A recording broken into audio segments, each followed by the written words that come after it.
안녕하십니까. 경제학 입문 왕기초 경제학 이번 시간에는요 12장 AD/AS 모형과 경제 안정화 정책에 대해서 같이 공부해 보도록 하겠습니다. 자, 우리가 특히 거시경제학에서는 여기 나와 있는 AD/AS 모형이 가장 기본이 되거든요. 그래서 이렇게 거시경제 전체를 아우르는 모형, 그냥 수요 공급 곡선 모형이라고 보시면 되겠고요.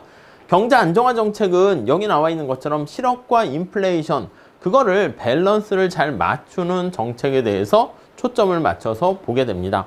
자, 먼저 여기 보시면 거시경제학을 분석하는 방법으로 우리가 ISLM 모형이라는 걸 배울 거예요. 여기선 안 할 거야, 입문 시간에선. 그래프가 좀 힘들어서 그렇습니다. 그런데 AD/AS 모형, 그러니까 ISLM 모형은 총수요를 나타내는 AD 곡선을 도출할 때 쓰거든요. 그래서 케인즈의 어떤 수요만 강조하는 그런 상황을 분석하는 모형입니다. 힉스와 한센이 만든 거의 100년 전에 만든 모형이라고 보시면 되는데 근데 그거는 이제 안 쓰기도 합니다. 그런데 우리가 시험 준비하실 때는 조금 보셔야 되고요. 요 AD/AS 모형은 간단한 원론에서도 우리가 얘기했던 수요 공급하고 똑같기 때문에 요거는 뭐 그냥 가볍게 볼 수가 있어서 여기서는 ISLM 모형은 좀 설명하지 않고요. AD/AS 모형만 좀 설명해 보도록 하겠습니다. 자, AD 곡선이다 라고 하면 A가 aggregate 이렇게 보시면 돼요. 총이라는 뜻입니다. 우리가 이제 거시경제라는 것은요, 미시경제학에서 나와 있는 개별적인 걸 다 서메이션 했다 보시면 돼요. 그래서 aggregate 이렇게 보시면 돼요. 그래서 이게 총 집계했다 이렇게요. 집계된 이런 의미예요. 이 번역을 총 토탈 개념으로 보시면 돼요. 자, 이 그래프를 그릴 때요, 관심사가 되는 게 수평축과 수직축에 표현하는데 여기다가 우리가 P, 물가로 놓고 여기다가 국민소득을 놓게 됩니다. 오케이? 각각의 물가 수준에 대응해서 한 나라 생산물에 대한 실질적인 총수요를 나타내주는 곡선이 여기 나와 있는 총수요 곡선입니다. 그래서 우리가 수요 곡선하고 똑같이 보시면 되는데 여기다가 A 해가지고 aggregate 그걸 한번 집어넣게 됩니다. 이해하시겠죠? 자, 그래서요, 여기 나와 있는 것처럼 어떤 한 나라가 물가가 이렇게 있을 때 요만큼 전부 다 총수요 물건을 사겠다라고 생각하시면 되겠고요. 이 수요 측면을 얘기하는 게 우리가 총수요, 총공급 할 때요, 소비지출 수요, 투자지출 수요, 정부지출 수요, 순수출 얘기한 거 있죠. CIG 순수출. 예, 맞아요. 그게 총수요라고 보시면 돼. 자, 그래서 물가가 하락하게 되면 이렇게 총수요 자체가 증가하는 것을 우리가 알 수가 있는데 Y0에서 Y1 이렇게 증가합니다. A에서 B로 가게 되는 이걸 볼 겁니다. 아니, 그러면 총수요라는 게 어떻게 구성된다고요? 예, 맞아요. 총수요, 여기 보시면 AD라고 쓸게요. 총수요 이렇게 씁시다. 어떻게 구성되어 있냐면 C, I, 암기하셔야 됩니다. G, 순수출 이렇게 되어 있습니다. 오케이? 자, 그래서 물가가 하락했을 때 생산량이 증가하는 것을 보여줘야 돼. 근데 여기 보시면 물가라는 걸 여기 보시면 물가가 이렇게 하락했을 때 얘가 여기 소비를 증가시키거나 그림을 지울게요. 투자에 증가하거나 순수출에 영향을 미쳐서 이 정부 지출에는 영향을 주진 않습니다. 자세한 건 기본 강의 때 할 거야. 그래서 이렇게 소비, 투자, 정부 지출 이 측면에 영향을 미치게 돼서 이게 증가하는 거야. 그래서 국민소득이 증가한다는 걸 보여줘서 우하향하게 되는 것을 우리가 보여주게 됩니다. 물가가 하락하게 되면요, 여러분 약간 경기가 침체되면서 물가가 하락하게 되면 이자율도 내려가죠. 물가가 올라가게 되면 어떻게 됩니까? 이자율도 올라가고 그 이유를 꼼꼼히 따지는 것보다는 느낌으로 가져가세요. 물가가 올라가게 되면 경기가 좀 좋아지는 거니까 이자율도 올라가고 임금도 올라가고 집값도 올라가고 주가도 올라가고 막 이런 현상이 발생합니다. 자, 근데 물가가 하락하니까 이자율이 하락하게 되고요. 그 결과 이자율이 싸지니까 투자가 증가하면서 총수요가 증가하게 됩니다. 그래서 총수요 곡선은 우하향한다 이렇게 보시면 되겠고요. 물가가 변화했을 때 이거는 총수요 곡선을 도출하게 되는 거니까 이거는 바로 총수요 곡선상의 수직축이니까 곡선상에서 이동한다. 이렇게 볼 수가 있고요. 오케이? 물가 이외에 다른 요인이 변화하게 되면 그때는 총수요 곡선 자체가 이동한다. 이렇게 보시면 되겠습니다. 오케이? 자, 그리고요. 확장적 재정정책, 확장적 통화정책. 우리가 정부가 사용하는 경제 안정화 정책이 두 가지가 있습니다. 확장적 재정정책은 여기 보시면 G에 이렇게 돼 있는 거야. 그래서 정부가 이렇게 물가는 고정돼 있는 상태에서 정부 지출을 증가시켜서 국민소득이 올라갔다 할게요. 물가는 고정돼 있는 거야.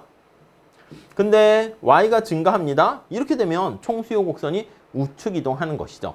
우리가 수요 공급 곡선 얘기할 텐데요. 여기 나와 있는 건 물가가 변하면 곡선상에서 이동인데 물가 이외에 다른 게 변해서 물가는 고정돼 있는데 국민소득을 증가시킨다? 그러면 이렇게 총수요 곡선을 우측 이동시킨다. 이렇게 보시면 되겠습니다. 자, 우리 기본 강의 때 조금 더 디테일하게 ISLM까지 얘기해서 볼 거고 이 정도만 보시면 되겠습니다. 자, 반면에 총 공급 곡선은 이것도 역시 애그리게이트 서플라이 곡선입니다. 각각의 물가 수준에 대응해서 한 나라의 기업 전체가 팔고자 하는 실질 총생산량을 같이 연결한 곡선입니다.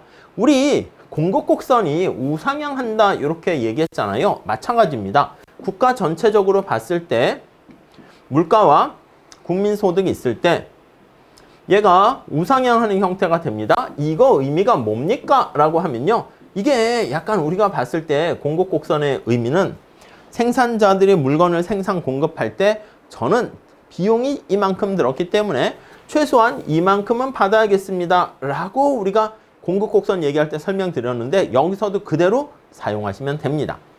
자, 그래서요. 요거는 거시경제학에서 얘기할 거야. 단기에서는요. 조금 기본 강의 때 물가가 상승할 때 노동자들이 착각을 합니다. 화폐 환상이라고 해요. 자, 그러면 그것 때문에 아니면 가격이 경직적일 때 AS 곡선은 우상향한다. 이렇게 얘기하는데 우리 기본적인 지금 단계에서는 도출 뭐 요런 이유로 인해 가지고 우상향한다까지만 보시면 되겠고 AS 곡선을 이동시키는 거 요걸 좀 보시면 되는데 요게 중요해. 간단하게 봤을 때 비용 곡선으로 이해를 하면 되거든요. 이렇게. 그러면 비용을 증가시키는 요인 뭐가 있을까? 오일 쇼크 같은 거 생각해 보세요. 오일 쇼크 이거나 아니면 노조가 임금 인상을 요구해서 임금이 인상했다라고 할게요. 상승했어요. 자, 요 두 가지 요인들은 어떻게 되겠습니까? 그렇죠. 오일 쇼크와 임금 인상 요걸로 인해서는 여기 나와 있는 것처럼 비용을 증가시키지 않겠습니까? 그러면 이렇게 비용이 증가합니다. 비용이 증가하니까 AS 곡선은 상방 이동한다. 이렇게 보시면 되겠습니다. 오케이, 이해 가시겠죠? 그 정도 정리하시죠. 자, 만약에 새로운 기술 진보나 아니면 비용 절감 효과가 생긴다 그러면 AS 곡선은 하방 이동한다. 이렇게 정리를 하시면 되겠습니다. 자, 그 이동까지만 잘 보시면 되겠고요. 자, 우리가 경제 안정화 정책이라 해서 정부가 개입을 하는 거죠. 정부가 경제가 호황과 불황이 이렇게 반복된다 이렇게 되어 있으면 이게 이제 판단되는 어떤 기준이 되는 것이고 요게 시간이 이렇게 흘러가면서 이렇게 되는 경우는 경제가 지나치게 과열되어 있는 상태이고요. 그렇죠? 그리고 이렇게 되어 있는 상태는 경제가 밑에 기준 수준보다 밑에 있어서 침체되어 있는 상태라고 볼 수 있습니다. 자, 경제 안정화 정책이라는 것은 이 과열된 거와 침체된 거를 과열시 좀 누르고 침체됐으면 이걸 업 시키는 그래서 이 변동폭을 줄이는 완만하게 만드는 것을 안정화 정책이다 라고 얘기하고요. 정부가 개입하는 두 가지가 있습니다. 재정 정책이 있고 통화 정책 이렇게 우리가 배울 거예요. 이 두 가지를 볼 겁니다. 정부의 재정 정책은 바로 뭐냐면 정부가 정부 지출을 증가시키거나 아니면 텍스를 이용하는 겁니다. 자, 잘 체크하세요. 정부 지출을 증가시키거나 조세를 감면하게 되는 경우 언제 이렇게 됩니까? 라고 하면 경기가 침체되어 있을 때요. 여러분 생각해 보세요. 경제가 침체돼서 국가 경제가 지금 꿀꿀한 상태야. 이렇게 되면은 경기를 부양시키기 위해서 정부가 돈을 쏟아붓는 거야. 실업급여라든가 이런 걸 통해서 소비하세요 보조금을 주거나 그리고 세금을 인하해 주는 겁니다. 그러면 세금을 인하하게 되면 우리 소비자들은 가처분 소득이 줄어 이렇게 증가하죠. 세금이 줄어드니까 내가 버는 소득에서 정부한테 세금을 갖다 바치고 내 마음대로 쓸 수 있는 것을 가처분 소득이라 하는데 정부한테 갖다 주는 게 줄어드니까 내가 쓸 수 있는 돈이 많아져요. 그래서 소비가 증가합니다. 그러니까 기업도 마찬가지야. 세금을 깎아주면 기업의 투자가 증가합니다. 그래서 정부 지출을 증가시키거나 아니면 텍스를 감면해주면 경기를 부양하는 방법이고요. 경제가 과열됐을 때는 반대로 해야죠. 정부 지출을 낮추거나 텍스를 올리게 되면 위에 지나친 과열을 억제한다. 이렇게 보시면 되겠습니다. 오케이? 자, 이렇게 확장적 재정 정책을 사용하게 되면 이게 경제 확장적 재정 정책 이렇게 봅니다. 그러면 앞에서 봤었던 것처럼 총수요 곡선을 AD 곡선을 우측으로 이동시켜요. 이게 처음 하실 때는 AD 곡선도 헷갈립니다. 근데 요 정도 봐두셔도 괜찮습니다. 자, 그러면 이게 AD 곡선, AS 곡선. 이게 만날 때가요. 얘가 AD 곡선일 때 요거 만날 때가 여기가 이제 균형점 이렇게 되거든요. 자, 그런데 여기 나와 있는 것처럼 총수요 곡선이 이렇게 우측으로 이동한다 해봅시다. 그러면 물가도 올라가게 되고 여기 나와 있는 것처럼 국민소득도 증가하게 됩니다. 그래서 AD1 이렇게 되는 거 알 수가 있겠죠. 오케이? 자, 여기서 국민소득이 증가했죠. 근데 이때는 또 물가도 상승한다 라고 보시면 되겠습니다. 물가와 국민소득은 모두 증가해요. 근데 여기 단기적이라고 얘기했는데 이건 나중에 볼 건데 장기에는 AS 곡선이 수직 형태가 됩니다. 그러면 물가만 올라간다. 이렇게 차차 보게 될 거예요. 자, 그 다음 확장적 통화정책은 뭐냐라고 하면요. 중앙은행이 돈을 풀어버리는 거야.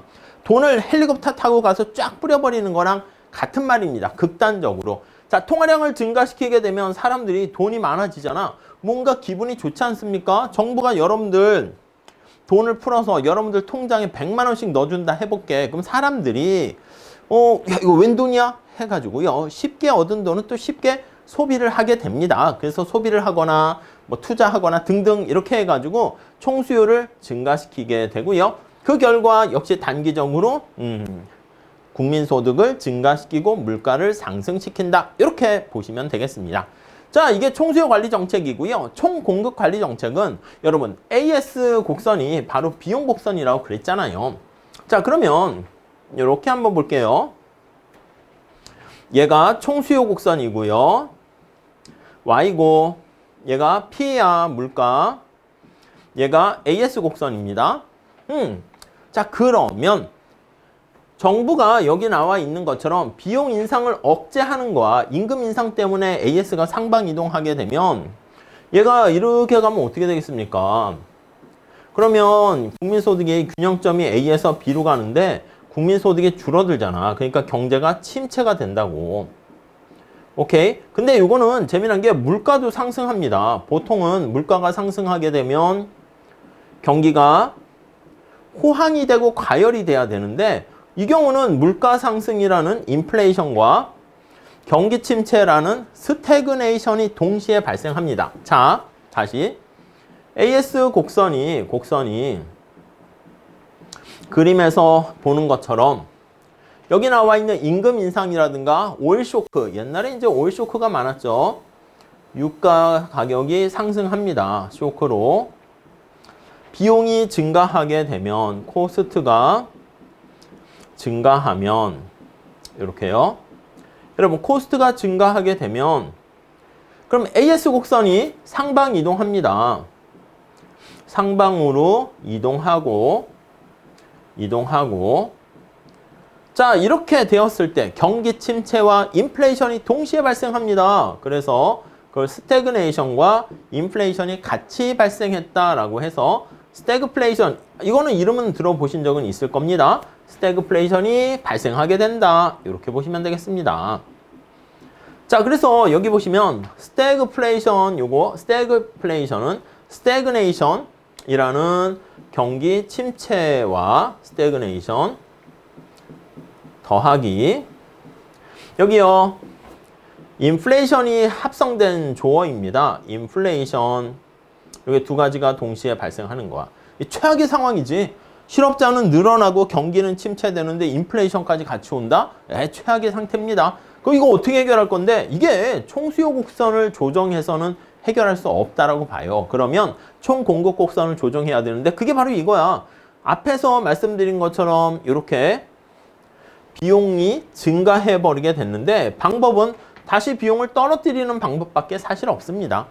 아니면 기술 혁신을 통해 가지고 비용 절감을 하게 되는 거야. 기술 진보를 통해 가지고 비용 절감 효과를 가지게 되면 AS 곡선이 하방 이동할 수 있습니다. 오케이? 이해 가시죠?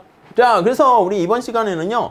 거시경제 전체적인 안정화 정책에 대한 스테빌라이제이션 팔리시에 대해서 봤는데 여기 나와 있는 인플레이션과 실업, GDP와 밸런스를 맞추는데 기본적으로 정부가 사용하는 것은 재정정책 있고요. 그 다음에 통화정책 이 두 가지를 가지고 얘기를 할 겁니다. 그래서 경기가 침체되면 확장적 재정정책과 확장적 통화, 금융정책을 사용하게 되고요. 그래서 우리가 이제 AS/AD 곡선을 가지고 얘기를 분석하게 됩니다. 오케이? 그리고 AS 곡선은요, 비용 곡선과 관련돼 있습니다. 비용과 관련돼 있기 때문에 비용이 증가하게 되면 AS 곡선이 상방 이동하게 되고 그 결과 인플레이션과 스태그네이션이 동시에 발생하는 스태그플레이션이 발생할 수 있다. 이렇게 정리를 하시면 되겠습니다. 자, 이렇게 정리를 하시고요. 다음 시간에는 이걸 기본으로 해서 우리가 관심을 갖는 실업과 인플레이션 등등등 경제 성장 들어가도록 할게요. 감사합니다.